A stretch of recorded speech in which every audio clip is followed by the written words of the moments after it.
비트코인에 본인이 관심이 있고 특히 선물 거래를 하는 사람들 중에 원유띠가 누군지 모르는 사람은 없어요. 그럼 우리는 이제 원유띠처럼 잘하고 싶으면은 원유띠가 어떻게 저 자리까지 올라갔지에 대한 분석이 필요해요. 이건 당연한 거예요. 그 예시를 손흥민 선수로 한번 들어볼게요. 왜냐면은 비트코인계에서 원유띠와 축구계에서 손흥민 선수와 거의 비슷하다고 볼 수 있어요. 손흥민 선수처럼 유명한 선수가 되기 위해서 이 선수가 얼마나 노력을 했는지 이제 촬영하는 영상 같은 것들도 있잖아요. 다큐멘터리처럼. 그래서 나온 게 이제 뭐 이런 거죠. 그 손흥민 선수 아버님께서 많이 팼다. 절대 월드 클래스 아닙니다. 여기 많이 팼다. 막 이런 얘기가 나왔어요. 저도 선물 거래를 하면서 청산을 많이 당했었어요. 물론 이제 전 재산을 청산당하진 않았죠, 당연히. 이런 글이 되게 많아요. 원유띠 Q&A 답변 정리글. 그러니까 이분이 되게 좋으신 분인 건 맞아요. 왜? 그러니까 이걸 알려줄 필요가 없는데 알려주는 거야. 근데 그 이유가 있어요. 왜? 알려줘도 못해요. 이분이 알려준 거를 아무나 할 수가 없어요. 제가 이 글에 대해서 한번 읽어볼게요. 핵심적인 내용만 읽어보겠습니다. 그리고 제가 맨날 얘기를 하는 거죠. 승률이 중요하다. 여기에서는 손익비라고 써있는데 저는 수익률이라고 생각을 해요. 그러니까 수익률이 중요하냐 승률이 중요하냐라고 했을 땐 저는 승률이 중요하다고 생각을 합니다. 차트를 많이 봐라. 이게 되게 간단한 이야기 같은데 저도 지금 전업으로 하면서 차트를 보고 있는데, 그러니까 우리가 많이 본다라고 하는 기준과 원효띠님이 많이 본다고 하는 기준이 달라요. 이분은 저도 그렇게 했어요. 그 뭐 차트에 답이 있다고 생각을 해서 저는 보통 하루에 한 10시간 정도 차트를 봅니다. 이분이 말씀하시는 것도 아마 그 정도일 거예요. 그리고 10시간씩 한 1년 정도는 봐라, 뭐 이런 글도 있어요. 일단 한번 보겠습니다. 25배 이상 사용하시는 분들은 이런 글을 한번 봐주시길 바래요. 차트는 깨끗하게 써야 된다.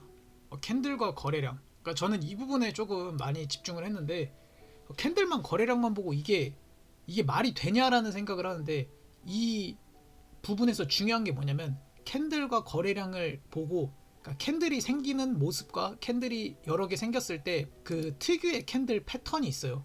그걸 보고 매매하신다고 좀 있으면 글이 나옵니다. 여기서 보시면 리스크 관리를 하시는 거죠. 1000만 원이 있다면 400만 원을 선물, 그리고 나머지는 현물에서 이렇게 하실 것 같다, 이렇게 글을 작성해 주셨죠. 이거는 사실 그 초보들이 하긴 좀 힘드는데 저는 추세선은 그으면서 매매를 하는 편입니다. 이게 되게 중요한 것 같아요. 기본적인 보조지표만 사용한다. 그러니까 이게 저도 하면서 느낀 게 뭐냐면 보조지표를 제가 한번 보여드리면 저 같은 경우에는 RSI랑 MFI만 사용한다고 했었죠. 사실 저는 RSI만 있어도 매매를 할 수 있기는 해요. 근데 이제 이렇게 키는 게 왜 위험하냐면, 저는 이래서 두 개의 레이아웃을 사용한다고 했죠. 온리 볼륨. 이렇게 사용하는 이유는 하나입니다. 이렇게 사용하는 이유는 보일 게 안 보여요. 그러니까 이평선도 지금 좀 제가 많이 켜놨는데, 그러니까 이 구간이 중요하기 때문에 지금 이평선을 이렇게 많이 켜놨는데, 원효띠님도 기본 세팅에 거래량 캔들 이렇게만 보신다고 하셨는데, 그 이유가 뭐냐면 중요한 게 안 보여요. 이렇게 많이 켜 있으면. 그래서 저도 이렇게 해서 캔들 패턴이랑 거래량만 보면서 매매하는 방식을 지금은 하고 있습니다. 그러니까 이렇게 볼 때가 있고 이렇게 볼 때가 있습니다. 근데 단타를 칠 때는 이렇게 보고 한 번씩 이렇게 봅니다. 제가 사용하는 패턴도 이런 책이나 인터넷에 나와 있는 게 없어요. 그냥 제가 제 기준에서 이게 말도 안 되는 이름을 붙이면서 그렇게 패턴 이름을 만든 거예요. 그렇게 해서 저는 매매를 하는데 아마 그 부분에 대해서 말씀을 하시는 것 같다고 저는 생각을 해요. 차트를 켜자마자 나오는 이평선이 뭐냐면 7, 25, 99 이렇게 사용하시는 겁니다. 이게 무슨 뜻이냐면, 제가 지금 느끼기에는 본인이 그리는 패턴이 있었는데 그 그리는 패턴과 다르게 나갔을 때 손절을 한다고 이렇게 작성하신 것 같네요. 이렇게 매매를 잘 하시는 분도 60에서 70% 승률을 가지고 있습니다. 그 말은 아는 데에서만 해도 질 확률이 있다. 굉장히 중요한 거죠.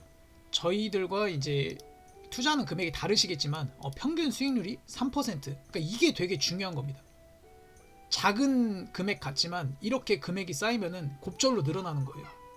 이 글은 조금 잘못된 게 뭐냐면, 기간은 중요하지 않아요. 얼마나 노력했느냐가 중요하고, 그 차트와 캔들 패턴을 보고 자기가 얼마나 분석했는지가 중요해요. 그러니까 차트랑 캔들만 보고 3개월을 봐도 아무 생각 없이 봤으면 이 3개월이 의미가 없겠죠. 그래서 이렇게 아마 얘기하신 것 같아요. 본인이 아는 걸 나왔을 때 매매하는 게 되게 중요한 겁니다. 이 글이 굉장히 좋아서 이 글을 가지고 왔어요. 이 글을 보시면은 우리들이 하는 매매 방식과 원효띠 이분이 하는 매매 방식이 뭐가 다르냐면, 보조지표를 사용하실 때 기본 보조지표만 사용을 하시죠. 이평선이랑 거래량 두 개만 사용을 하세요. 그러니까 우리는 이평선과 거래량 그리고 여러가지 보조지표를 가지고 이 캔들이 어떻게 움직일 거라는 것을 예측을 하는 매매를 해요. 저도 과거에 그랬었고, 지금은 뭐 제가 이분처럼 잘하는 건 아니지만 매매 방식을 많이 바꿨습니다. 캔들과 거래량 그리고 이평선 이런 보조지표, 적은 보조지표를 가지고 어떻게 흐를지 예측을 해요. 그러니까 이제 지표인 캔들을 가지고 분석을 하는 사람들과 보조지표를 가지고 분석하는 사람들이 한 개를 이 글에서 작성을 했어요. 그쵸? 이제 어떻게 가는지를 보는 거고, 우리는 이렇게 됐을 때 이렇게 간다, 이런 암기형 매매. 저는 이거에 대해서 어떻게 생각을 하냐면, 1번으로 푸는 거는 수학으로 치면은 기본 문제 푸는데 굉장히 오래 걸려. 이 매매 방식은, 그러니까 알려줘도 못하는 이유가, 이 원효띠 이분이 뭐 계속 똑같은 얘기를 하고 있어. 나는 캔들 거래량 패턴만 보고 매매를 한다. 근데 우린 이렇게 못해. 왜? 노력을 안 하거든. 이렇게 하기 위해서는 엄청난 노력이 필요해요. 저는 이렇게 하기 위해서, 물론 저도 잘하는 게 아니지만 당연히 하루에 10시간씩 보면서 한 달 반, 거의 2달까지 본 것 같아요. 그리고 그걸 그렇게만 본 게 아니라 나름 제가 그림을 따라 그리면서 매매를 계속했어요. 아마 제 그 과거 공부 영상을 보시면 아실 텐데, 저는 어떻게 했냐면 4시간 봉에서 모든 프레임에서 이걸 다 했어요. 그러니까 이게 뭐 미친 짓이죠 사실. 이게 야 그거 한다고 되냐라고 하는데, 이렇게 하다 보면은 이상하게 똑같은 그림을 그리고 있다라는 인지가 돼요. 이렇게 계속 하다 보면 자기가 어느샌가 똑같은 그림을 계속 그리고 있다라는 인지가 돼요. 그리고 4시간 봉과 1시간 봉의 프레임은 호흡이 같다라고 느껴질 때가 있어요. 4시간 봉이랑 1시간 봉은 크게 차이가 없네. 근데 1시간 봉이랑 15분 봉이랑은 조금 차이가 있어요. 같은 그림을 그리고 있는 것 같지만 제가 봤을 때는 그렇게 말하기는 좀 힘들어요. 같은 그림만 그리고 있다라고 하기엔 15분 봉에서는 조금 다른 움직임이 그려집니다. 이걸 계속 하다 보면 알게 돼요. 저는 이 짓을 한 달, 뭐가 2달 한 것 같아요. 2달, 하루에 최소 5시간.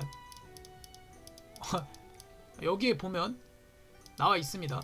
제가 패턴 공부한다, 뭐 유희왕 카드 얘기하면서 그냥 계속 그리는 것밖에 안 해요. 그리고 이 패턴에선 이렇게 매매를 하고 이 패턴에서 이렇게 매매를 했을 때 수익률이 좋았을 것이다, 뭐 이런 얘기밖에 하지 않습니다. 그래서 이분이 말씀하시는 게 그런 내용이고, 이거는 아무나 못하고 엄청난 시간이 걸리고 엄청난 노력이 필요한다. 근데 이렇게 안 하는 이유는 하나예요. 귀찮으니까. 그러니까 돈 벌고 싶은 마음은 간절하다고 얘기하지만 사실은 그렇게 간절하지가 않아. 왜? 이렇게 못하잖아.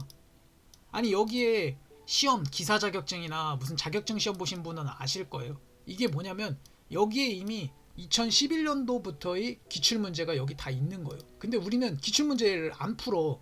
내가 기사시험, 자격증 시험을 보는데 기출문제를 한 3년치 5년치밖에 안 해요. 왜? 귀찮잖아. 자격증은 따고 싶은데 이걸 다 외우자니 귀찮아. 이걸 다 외우는 것도 아니야. 심지어 중복되는 패턴이 엄청나게 많아. 기출문제도 똑같죠. 동일한 문제 계속 나오죠. 근데 왜 안 해? 왜 10년치 20년치 못 외워? 왜 안 풀어? 왜 연습을 안 해? 귀찮으니까. 자격증은 따고 싶은데 귀찮아. 그러니까 어떻게 그 막 쪽집게 나올 것들만 딸딸 외우죠.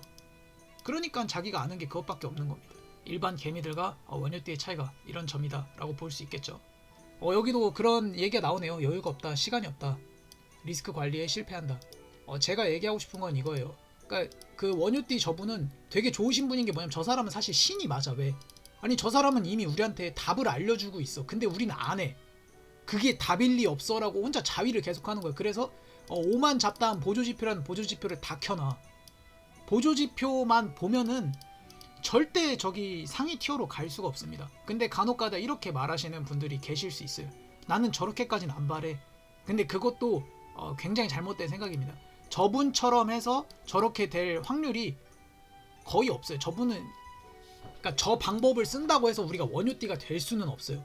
그러니까 똑같은 예시로 우리가 손흥민 선수의 운동 방법을 어렸을 때부터 똑같이 한다고 한들 그분처럼 될 수는 없는 거야. 재능의 영역이 있고 노력의 영역이 있는 거예요. 손흥민 선수는 당연히 재능과 노력을 모두 다 골고루 갖췄기 때문에 지금 월클이 되신 거죠. 이제 아버님은 아니라고 하시지만, 근데 원효띠 저분은 월클이잖아. 그 코인계에서. 근데 저분은 노력의 영역과 재능의 영역 이 모두를 갖췄기 때문에 당연히 모두가 아는 그런 월클이 된 거예요. 근데 나는 원효띠처럼 될 생각은 없으니까 이렇게까지 매매를 공부하면서는 하지 않을래라고 말하는 것 자체가 사이코패스죠. 절대 이 이상으로 갈 수 없어. 이 사람과 똑같이 하고 이 사람보다 더 노력을 해도 이 사람처럼 될까 말까인데 나는 저렇게까지는 하고 싶지 않아. 왜? 귀찮으니까. 근데 우리는 맨날 하나같이 입을 모아 말을 해. 올라요 내려요. 형들 올라요 내려요. 안탄 흑우 업체 안탄 흑우 업체 이러고 앉아있어. 그러니까 저럴 시간에 공부를 해야 돼. 제 영상을 보시면은 제 승률이 언제 늘기 시작했냐면 매매를 안 하고 매매를 적게 하고 내가 아는 자리에서만 매매를 했어요. 내가 아는 자리가 없는데 매매를 어떻게 해. 캔들이랑 거래량만 보고 모르겠다고 이렇게 말하시는 분들이 계실 수 있어요. 되게 간단해. 이미 답을 알고 있어. 아는 데가 나오면 하면 돼. 아는 데가 없으면 어떻게 해야 돼? 아는 데가 나오게끔 공부를 하면 돼. 이게 이 영상의 핵심이라고 생각을 해요. 되게 지금 너무 뻔한 말 풀어서 얘기한 거 아니야 라고 생각하실 수 있는데 이건 완전히 다른 이야기야. 지표인 캔들을 사용해서 매매를 하는 것과 보조지표를 사용해서 매매를 하는 것의 승률은 나중에 보면 답이 다 나온다. 그리고 우리는 사실 이미 다 경험을 해봤다. 보조지표 뭐 수익률 몇 퍼센트 보조지표 완전 좋은 보조지표 그렇게 해서 돈 버셨으면 이 영상을 애초에 클릭도 안 하셨겠죠. 잘 생각해 보시길 바랍니다. 저도 혼자 공부를 하기 힘들어서 이렇게 캔들 패턴 영상 공부 뭐 사실 여기 1시간 30분밖에 나와있지 않은데 너무 길면은 좀 지루할까봐 영상을 자른 거예요. 저도 뭐 한 하루에 5시간 6시간 봅니다. 지금도 봐요. 지금도 예전에 비해선 많이 볼 수 있지만 아직도 한참 부족하기 때문에 저도 맨날 봅니다. 일단 영상 촬영은 여기까지 하도록 하겠습니다.